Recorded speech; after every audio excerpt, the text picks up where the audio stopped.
Good morning students. GS and Hindi hub के इस online platform पे मैं आपका सईद आलम खान स्वागत करता हूं।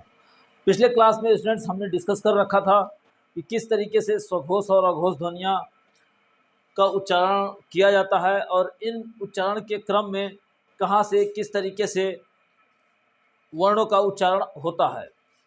तो सघोष हमने पिछले लेक्चर में परिभाषा इसको डिफाइन कर रखा है ऑलरेडी कि सघोष वह वर्ण है जिनके उच्चारण में स्वर तंत्रियाँ हिस्सा लेती हैं। दूसरा यानी कि अघोष वर्ण के जो शामिल हैं इसमें उसमें स्वर तंत्रियाँ हिस्सा नहीं लेती हैं। तो आपके एग्ज़ाम के पॉइंट ऑफ व्यू से ये पूछा जाता है कि अघोष और सघोष के अंतर्गत किन किन वर्णों का उच्चारण किया जाता है। तो हमने यहाँ पे एक चार्ट बना रखा है, आप देखिए यहाँ पे ये वर्णमाला का चार्ट है और इस वर्णमाला में क ख ग घ अंग से लेकर के यहाँ ल तक य र ल व तक लिखा गया है। इन्हीं में से हम सघोष और अघोष ध्वनियों को बांटते हैं। स्टूडेंट्स आप यहाँ देख रहे हो कि संयुक्त वर्णों का कहीं पर भी हमने यहाँ जिक्र नहीं किया है। संयुक्त वर्ण कौन कौन से होते हैं तो हमने बता रखा है छ, त्र, ज्ञ और स्र, ये है हमारे संयुक्त वर्ण। अब इस संयुक्त वर्ण की बात हमने नहीं की है, यहाँ पे किया है कि अघोष और सघोष ध्वनियाँ कौन सी होती हैं। तो अघोष के तहत सबसे पहले हम ये समझेंगे कि अघोष के तहत कौन से वर्ण आते हैं और सघोष के तहत कौन से आते हैं। तो बहुत ही ट्रिकली आसान है। सघोष ध्वनियों के अंतर्गत ये जो वर्णमाला का चार्ट है इसमें तीसरा, चौथा और पांचवा जो वर्ण है वह सघोष ध्वनियाँ कहलाती हैं।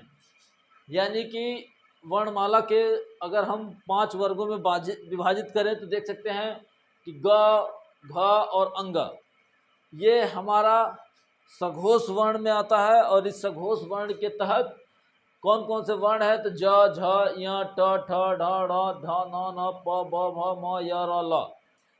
इसके अलावा ये षष्ठम वर्ण भी है, षष्ठम वर्ग भी रखा गया है जो ये कहीं ना कहीं आगत वर्ण है, यानी कि बाहरी भाषाओं से आए हुए शब्द हैं। ये वर्ण कौन कौन से हैं, इन वर्णों से मिलकर के भी शब्द बने हैं। जैसे ज, ये अरेबिक भाषा का वर्ण है। इसी तरीके से अंग और ढ़। यहाँ हमने बताया सघोष ध्वनियाँ कौन सी है तो बता दिया वर्णमाला का तीसरा, चौथा और पांचवा वर्ण सघोष के तहत आता है। इसके अतिरिक्त यहाँ हमने लिख रखा है य, र, ल, व और ह, ये भी सघोष ध्वनि में ही आता है। इसके अतिरिक्त इसमें कुछ और वर्ण शामिल हैं, वो ये हैं तीनों, यानी ज, अड़ और ड़। तो स्टूडेंट्स आई थिंक आपको याद रहेगा। दूसरा अघोष क्या होता है। अघोष अब जो बच गया वो अघोष है, यानी कि वर्णमाला का प्रथम और द्वितीय वर्ग के अंतर्गत जो शामिल वर्ण होते हैं उसे ही हम अघोष ध्वनियाँ कहते हैं। इसके अतिरिक्त इसमें कुछ और वर्ण जुड़ जाते हैं, जैसे ये है तालव्य श, दूसरा ये दंत स, तीसरा मूर्धन्य स। ये तीनों वर्ण भी इसमें जुड़ करके और अघोष ध्वनियों का निर्माण करते हैं। हिंदी वर्णमाला को देवनागरी वर्णमाला कहते हैं, ये याद रखिएगा क्योंकि बार बार आपके एग्ज़ाम्स में ये पूछा जाता है। उसके बाद हम लोग आते हैं जो वर्णों का व्यंजनों का विभाजन किया गया था, तो स्पर्शी हमने बता दिया था। उसके बाद हमने बताया था संघर्षी या उष्ण व्यंजन, उच्छिप्त व्यंजन। तो उच्छिप्त व्यंजन में ही ये आता है, ये याद रखिएगा कि ये उच्छिप्त व्यंजन है।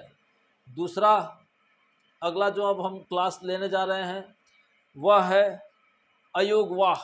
अयोगवाह क्या होता है, अयोग जिसका कोई योग ना हो। अयोगवाह का क्या मतलब हुआ स्टूडेंट्स, अयोगवाह जिसका कोई योग ना हो, यानी कि ये बाहर से ही आए हैं, हिंदी ग्रामर का हिस्सा बने हैं और हिंदी में अलग अलग शब्दों का निर्माण करते हैं। तो अयोगवाह के तहत 2 वर्ड्स हमारे हिंदी व्याकरण का हिस्सा बने हैं। एक अनुस्वार और दूसरा अनुनासिक, अनुस्वार और अनुनासिक। अनुस्वार क्या होता है, अनुनासिक क्या होता है, पहले ये समझते हैं।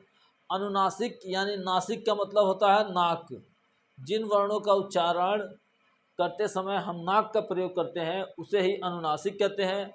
जबकि अनुस्वार क्या होता है कि जब किसी वर्ण के ऊपर एक बिंदी दे दिया जाता है तो वह हो जाता है अनुस्वार। जैसे हमको लिखना हो कंगन, तो ये क्या हो गया, अनुस्वार। इसी तरीके से अगर हमको अनुनासिक के लिखना हो, जैसे लिख दिया हमने सांस और इसमें हमने दे दिया चंद्र बिंदु, तो ये क्या हो गया, सांस, यानी नाक का इस्तेमाल हो रहा है, तो यही अयोगवाह है। अनुस्वार, अनुनासिक, और यहीं पे एक और जुड़ा होता है विसर्ग, ये भी याद रखेंगे। विसर्ग यानी कि जब वर्ण के अंत में डबल बिंदी लग जाता है, जैसे हम लिखते हैं क्रमशः, क्रमशः, अतः, तो ये क्या हो गया, ये हो गया विसर्ग। अब स्टूडेंट्स आइए हम आगे देखते हैं कि श्वास के आधार पर किन किन व्यंजनों का उच्चारण किया जाता है। तो एक हेडिंग बनाइए, श्वास के आधार पर वर्णमाला के किन वर्णों का उच्चारण होता है। ये देखिए श्वास, तो श्वास का मतलब होता है प्राण, हिंदी में क्या हो गया, प्राण। यानी कि जो हम कुछ बोलते हैं वह कहीं ना कहीं हमारे ब्रीदिंग का रिजल्ट है। क्या आप समझ पा रहे हो कि श्वास किसे कहते हैं। श्वास का मतलब हुआ श्वास का मतलब क्या हमने लिखा है, प्राण। यानी कि किस तरीके से सांस ब्रीदिंग के अप एंड डाउन होने पर किन वर्णों का उच्चारण होता है। तो यहाँ पे बनता है एक अल्प प्राण और दूसरा होता है महाप्राण। यानी कि अल्प प्राण जिन वर्णों के उच्चारण में कम वायु का प्रयोग हो वह अल्प प्राण है, और महाप्राण जिन वर्णों के उच्चारण में अधिक सांस का प्रयोग किया जाए तो वहाँ पे महाप्राण होता है। तो यहीं से हम लोग लेते हैं।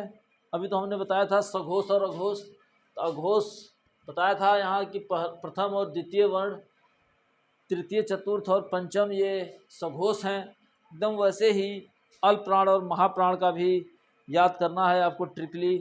तो महाप्राण क्या होता है, द्वितीय और चतुर्थ, ये हो गया द्वितीय और ये हो गया चतुर्थ, यानी कि इन दोनों को मिला देने से हम महाप्राण के वर्णों का उच्चारण होता है। तो महाप्राण पूछा जाता है आपके एग्जाम में। एक तो ये हो गया कि वायु की अपेक्षाकृत अधिक प्रयोग होता है, दूसरा द्वितीय और चतुर्थ वर्ण के अतिरिक्त श, स, स और ह भी महाप्राण में शामिल हैं। तो बच क्या गया, प्रथम वर्ग, तृतीय वर्ग और पंचम वर्ग के वर्ण अल्प प्राण कहलाते हैं, प्रथम, तृतीय और पंचम। इसके अतिरिक्त इस अल्प प्राण में अंतस्थ व्यंजन भी शामिल होते हैं। आप पिछले क्लास के लेक्चर को जाकर के चेक करना कि अंतस्थ व्यंजन किसे कहते हैं।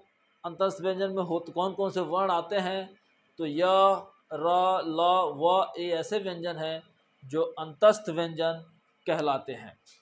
इस जगह दूसरा देखते हैं हम संयुक्त व्यंजन।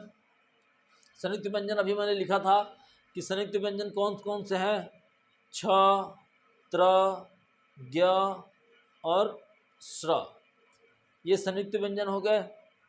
आपको ये याद रखना है कि इन संयुक्त व्यंजनों का किस तरीके से निर्माण हुआ है। तो सबसे पहले क्या समझे, संयुक्त का मतलब क्या हुआ, ज्वाइंट, यानी कि दो वर्ण जब जुड़ करके किसी तीसरे वर्ण का निर्माण करें तो उसे ही हम संयुक्त वर्ण कहते हैं। जैसे अगर हम छ को बोले तो इसमें क और श मिल करके छ वर्ण का निर्माण हुआ, तो छ क्या हो गया, संयुक्त व्यंजन। इसी तरीके से अगर आप देखें त्र लिखा है ना, यानी त हलंत र हो गया त्र। इसी तरीके से ज्ञ है तो यहाँ पे ज और इया मिल करके ज्ञ बनाता है। और श्र की बात करें तो यहाँ पे श और र मिल करके बन गया श्र। तो स्टूडेंट्स आई होप कि आप इसे याद रखेंगे, क्योंकि ये अगेन एंड अगेन आपके एग्ज़ाम्स में पूछा जाता है कि संयुक्त व्यंजन किसे कहते हैं, संयुक्त व्यंजन में कौन कौन से व्यंजन वर्ण आते हैं, ये सारी बातें। एक और यहाँ पे हम लोग पढ़ेंगे व्यंजन द्वित्व क्या होता है।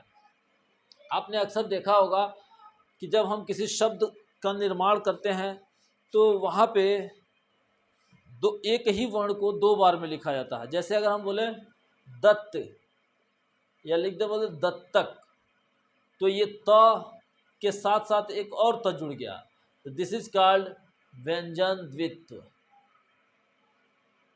मेरा ख्याल है आपको समझ में आ रहा होगा। व्यंजन द्वित्व क्या होता है, जब दो वर्ण यानी कि एक ही वर्ण को आधा और पूरा मिलाकर के लिख दिया जाए तो उसी को हम कहेंगे व्यंजन द्वित्व। यानी कि जब दो समान व्यंजन संयुक्त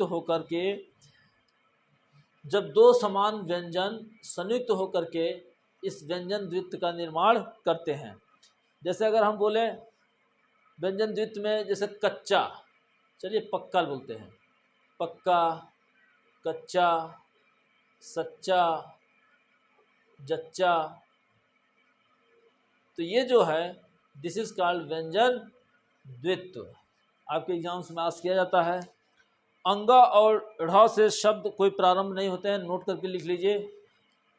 अंगा और ये दो ऐसे वर्ण हैं जिनसे कभी भी किसी शब्द